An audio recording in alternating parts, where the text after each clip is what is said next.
if by the end of this video you don't feel so confident about going to Halloween Horror Nights that you are begging your friends to go with you, I don't know what to tell you. As an ex Scaredy Cat myself, ex being literally last year, my first time going to Halloween Horror Nights, I feel like these tips really helped me and some of my friends as well, so let's get into it. Also, just in case you don't know me, hi, my name's Tamia. I live about 5 minutes from Disney World and Universal, and I go very, very often to Universal, Disney, all the theme parks, and Halloween Horror Nights. So I feel like these tips will really help you, especially the last one, so make sure you watch till the end. Tip number 1 is to stay on the sidewalk when you're walking through the scare zones. Scare actors can't get onto sidewalks, so a great way to experience the scare zones without getting frightened by the scare actors getting all up in your face is by going on the sidewalk and enjoying watching everyone else getting scared by the scare actors. Now, if you don't know what scare zones are areas within Universal Studios, which is where Halloween Horror Nights is, that you have to walk through to get from one place to the next, whether that's to walk to go to another ride, to go to a haunted house, to go get snacks. You basically have to walk through the scare zones at some point. Speaking of scare zones, if you actually do want to learn how to brave through the scare zones and experience them for yourself, the best tip that I can give you is tip number 2, which is confidence is key when it comes to scare zones, okay? The scare actors, they prey on the weak.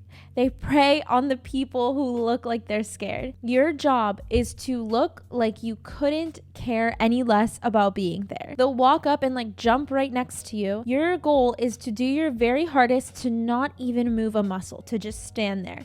Personally, my go-to is to just giggle and then to either stop and admire their beautiful face and then continue walking, or just ignore it and to just keep walking. If you're going to listen to one tip, listen to this. If you run, scream, beg for help, the scare actors will run after you because they can. If you are running in their zone, do not run, do not scream. They will chase you. They will come after you. They will target you. But the scare zones weren't even that scary. I actually really enjoyed looking at all the theming. So I definitely recommend doing the scare zones if you're willing to.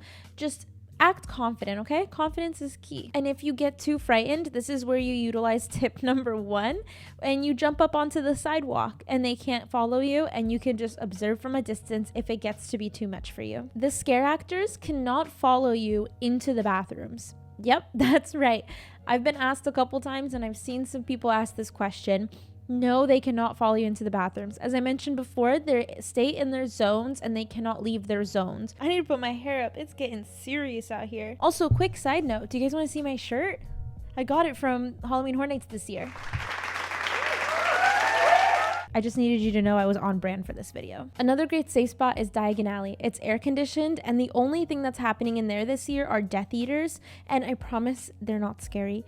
They are characters from a movie called Harry Potter. Diagon Alley is like a Harry Potter themed area, and essentially they do a little show. They're walking around seeing who would be a good fit to recruit for the Death Eaters group, but other than that, they're really just fine. They're honestly really fun to watch, and Diagon Alley is a really big area. If you get there when the event first starts, it'll mostly be sunny outside still. So trust me when I tell you to bring sunglasses, okay? You're going to start going into the houses as soon as the event starts. You can get as much done as you can to your night, which I'm going to be doing a whole video later, how to do Halloween Horror Nights and like the best way to get everything done. The houses are extremely dark, so dark that sometimes it's even just hard to see in the house once your eyes have adjusted. So you can kind of see where I'm going with this. If you walk into that haunted house from an outside queue where you are just standing in the scorching, beating sun, and then all of a sudden it's like pitch black, it's going to be worse for you. Because not only will you not be able to see where you're going and it'll be a lot scarier, but also you won't have any chance of trying to figure out where the pop outs are going to be. Since we're already talking about it being light out, you will also be going through the scare zones when it's bright out, and this is your time to go through the scare zones and do a little walk around and take a look at where the scare actors are if they're already out. The only reason they wouldn't be out if there's lightning, but basically go through the scare zones and take a look at where they're at.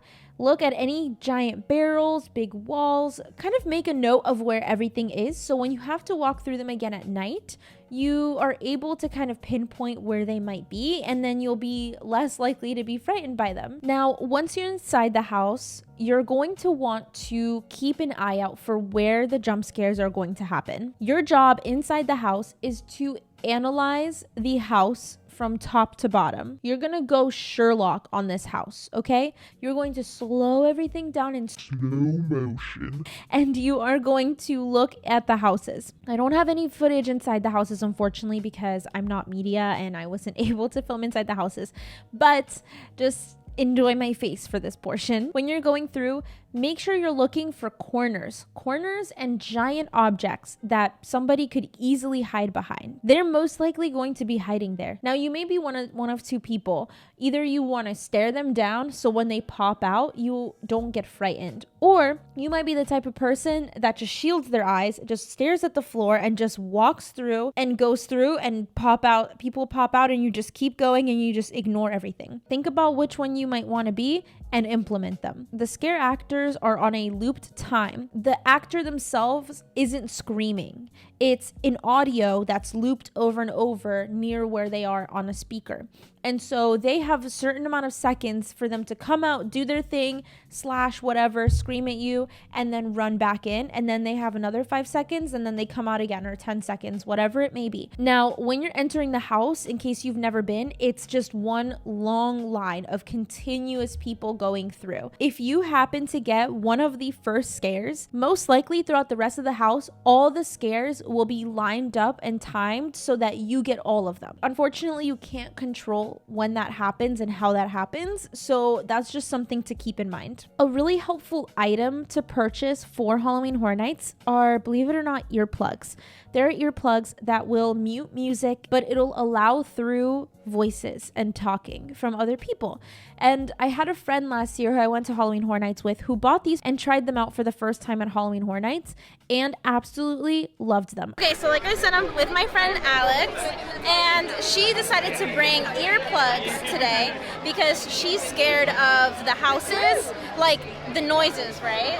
Yeah, it's too loud for me. Yeah, so she decided to wear her earplugs to kind of like remove one of her senses to see if that would help her be able to get through the house with her eyes open so she can actually see all the cool theming. And she said like that it worked, right? 100%, 10 out of 10. This is the Scaredy Cat guide to horror nights. If you are a scaredy cat, promise you, wear the earplugs. It is amazing. Last time I came, I literally had my eyes closed the entire house. So it's pretty amazing that I've now done 2 houses tonight and didn't close my eyes at all. So and you didn't even scream. No. Once in either of them. No, I didn't. So definitely try and bring earplugs if you're scared. It's also great for the rest of the event in general. The event is very, very loud. You are most likely going to be screaming at your friends the whole time, trying to talk to them. Speaking of sensory overload, another thing that I've heard helps a lot of people is chewing gum. So it does essentially somewhat of the same thing. It makes you focus on one thing instead of getting overstimulated. My next tip is that there is a ton of stuff to do all around the event. The very first opening night of HHN, I went by myself. All I did was everything else. I did snacks, I did scare zones, I did the show, I did everything except for the houses at Halloween Horror Nights, and I'm not even gonna lie, I had a blast. But if you are going with a group of people and they all want to go into the houses, you could still go and have a great time and do a lot of stuff around the Horror Nights event that doesn't involve the houses. One thing a lot of people don't know about Halloween Horror Nights is that the rides are open. They usually have short wait times because people are going to the event for the haunted houses and less for the actual rides. The Tribute Store is also open during Halloween Horror Nights. The Tribute Store is a big store that is divided up into 3 different rooms that you can walk through each room and it leads to the next room, if that makes sense. And they are all differently themed with like a cemetery. One of them is like a noir theme.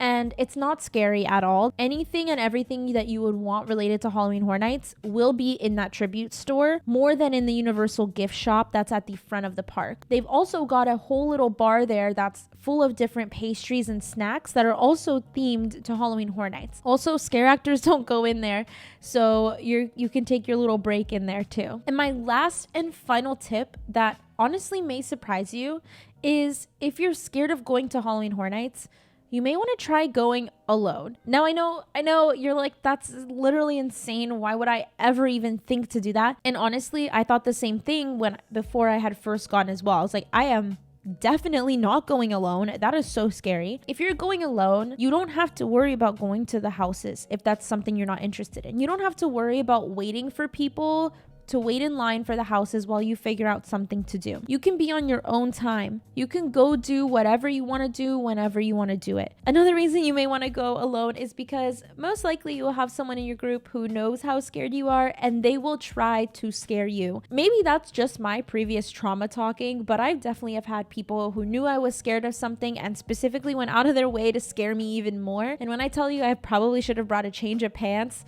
I'm not kidding. Now, if you don't have a super traumatic past like I do, and you do have a helpful group of friends, then definitely go with friends, because going with friends can also be helpful. You guys can hype each other up, and it can be a great time doing everything with your friends. But just know that going alone is an option, and no one looks at you weird. I go alone all the time. And absolutely last but not least, please listen to this. If you are put in a situation where you are getting scared, and in a flight or fight situation, you are a fight person, consider not going to Halloween Horror Nights. There have been so many times already just this year of scare actors in the houses getting hurt from people's responses like this, or in the scare zones with people responding in a fight manner versus flight manner. At the end of the day, they are teenagers or adults and they are there to do their job, and they don't deserve to get punched and smacked and things thrown at them because you are scared. You're going there, you're paying to go there and get scared by them. They don't deserve to get injured because of that. Anyway, that is all my tips for all you scaredy cats out there. Please let me know if you have any further questions, if there was something that I didn't mention. I would be more than happy to help you out and answer so that you can have the best time at Halloween Horror Nights, or so I can help you build up your confidence in going to Halloween Horror Nights. Thank you guys so much for watching. If you enjoyed, make sure you subscribe. I love y'all. Have a wonderful week and a magical month, and I'll see y'all in the next one.